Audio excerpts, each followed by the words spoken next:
La résidence du FIED Côte d'Ivoire à Bassam a accueilli en son sein ce samedi 22 février 2025 son rendez-vous hebdomadaire du bonheur et du bien-être. Réunis sous la houlette du coach Édouard Arthur Cablan, hygiéniste au rôle de maître de cérémonie, les participants ont rendu hommage à la République ivoirienne et au FIED Monde à travers la voix du coach Angèle Yuama Aga et celle de l'ambassadeur Natacha Ganlé-Diomandé, débutant ainsi cette rencontre. En forgeant unis dans la foi nouvelle, la patrie de la vraie fraternité. Je m'engage à aider chacun de mes amis à sentir ce qu'il a comme potentiel en lui. C'est ici le lieu d'installer confortablement les participants, tâche qui est revenue au coach Edwige Onzoué, entrepreneur. On nous a toujours présenté Dieu comme un Dieu très éloigné que nous ne pouvons pas atteindre. Mais aujourd'hui, grâce au fiat et aux enseignements, nous déclarons haut et fort que Dieu vit en nous. Distingués invités, je vous décrète le mot de bienvenue, une transformation intégrale. Je vous remercie. Prêts à recevoir les enseignements de ce soir, les participants ont prêté oreille attentive au coach Yoman Pascal Aka, kinésithérapeute, pour la première exhortation pendant laquelle il a relevé l'importance d'utiliser les outils du coaching sans modération, notamment la programmation et surtout les 5 clés de santé totale. À la seconde exhortation, ce fut au tour du coach Zeba Justine Nyohyohwe, fonctionnaire, d'inviter les participants à se focaliser sur le positif. Au FIAD, nous avons un magnifique credo. Et ce credo est positif. Le PM nous dit toujours de contrôler notre langage. Juste pour nous dire, pour nous interpeller, de se focaliser sur le positif et non sur ce qu'on ne veut pas.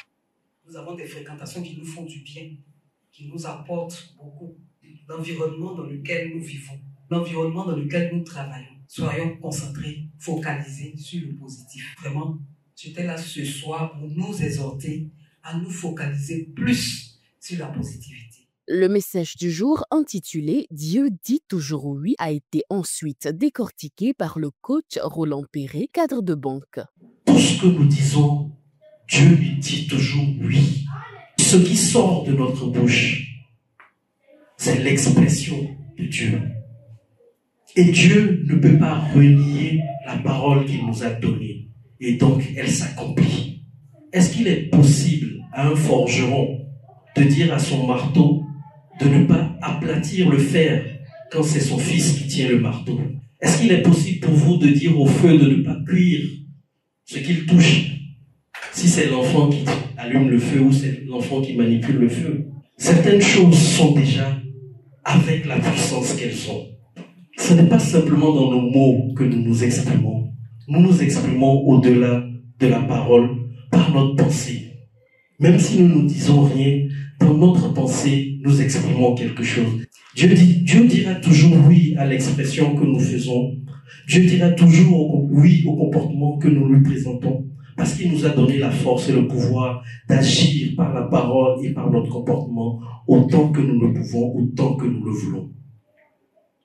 Nous devons tous faire en sorte de ne plus nous plaindre, de ne plus nous lamenter. Nous devons penser et dire des choses, faire des choses positives, car Dieu sera toujours présent et dira toujours oui à ce que nous faisons, à ce que nous disons et à ce que nous pensons. Je suis ceci, Dieu dit oui. Mon mari est ceci, Dieu dit oui. Mes enfants, Dieu dit oui. Mon boulot, Dieu dit oui. Tout pouvoir nous a été donné par Dieu. Nous l'exprimons, il dira toujours oui. Exprimons donc de la joie. Mettons-nous en action. Allons au-delà de notre nature humaine, de ses faiblesses et de cette condition charnelle qui nous attache et qui nous retient dans les plaintes et la complaisance. Dieu dira toujours oui si nous choisissons d'exprimer clairement dans nos pensées, dans nos actions, dans notre comportement, la joie, le bonheur. Dieu dira toujours oui quand nous exprimons dans notre travail le bonheur et la reconnaissance. Pour appeler les uns et les autres à contribuer dignement, tels des privilégiés de Dieu, il est accueilli la présidente nationale FIAD Côte d'Ivoire, coach Félicité Ndiaye. Le bon dans ma vie a été fait un jour où j'ai décidé de poser un acte de générosité parce que j'étais dans une période où je me suis dit, après cet enseignement sur cette générosité, je n'ai plus rien à perdre. Je vide tout ce que j'ai, je donne tout à la FIAD. Et je sais que cette générosité jusqu'à aujourd'hui m'amène d'étape en étape, m'amène vers des chemins qu'il faut parcourir. Chaque fois que j'ouvre ce portefeuille-là et que quel que soit ce qu'il y a à l'intérieur, je donne, il y a toujours ce chemin nouveau qui est réécrit, qui est redéfini pour pouvoir m'aider à aller de l'avant.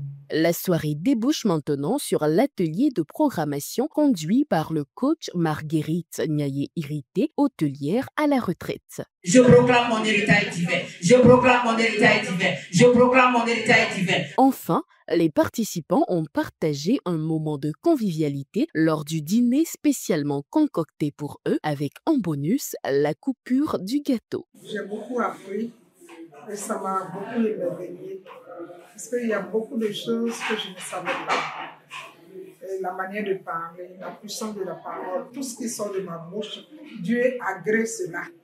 Je suis contente vraiment d'être FIAD parce que j'apprends tous les jours. C'est ainsi que s'est achevée cette belle rencontre, d'où il ressort que par la parole qui sort de notre bouche, nous pouvons décompter toute situation qui se présenterait à nous.